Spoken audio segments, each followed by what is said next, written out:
రాష్ట్రంలో ప్రతిపక్షాలను నిర్వీర్యం చేసి అధికార పార్టీ ఆగడాలకు అడ్డు అదుపు లేకుండా చేయడానికి పోలీసులు సహకరిస్తున్నారని నిజామాబాద్ జిల్లా కాంగ్రెస్ పార్టీ అధ్యక్షుడు మానాల మోహన్ రెడ్డి ఆరోపించారు. మంత్రి కేటీఆర్ నిజామాబాద్ జిల్లా పర్యటనలో భాగంగా కార్పొరేటర్ రోహిత్ రెడ్డి తమ వార్డు సమస్యలను చెప్పడానికి ప్రయత్నించగా పోలీసులు రోహిత్ రెడ్డిని అక్రమంగా అరెస్ట్ చేసి పోలీస్ స్టేషన్కు తరలించడంపై ఆయన ఆగ్రహం వ్యక్తం చేశారు. ఇది ప్రజాసాధిక వ్యవహారమని, ప్రతిపక్షాల గొంతు నొక్కడానికి అధికార పార్టీ ఇలా చేస్తుందని మండిపడ్డారు.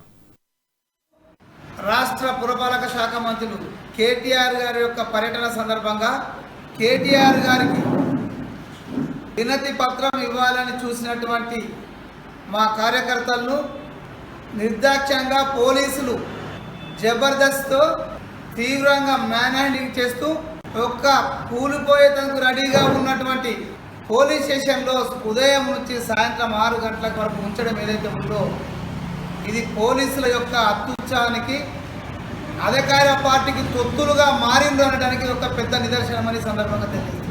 ఒక్కటి పోలీసులు జాగ్రత్తగా గమనించాలి. ప్రజాస్వామ్యంలో ప్రతిపక్ష పార్టీలు అధికార పార్టీకి సమస్యలపైన వినతులు ఇచ్చేందుకు అవకాశాలు ఉండాలి. కానీ ఈ జిల్లాకు ఎమ్మెల్యే వచ్చిన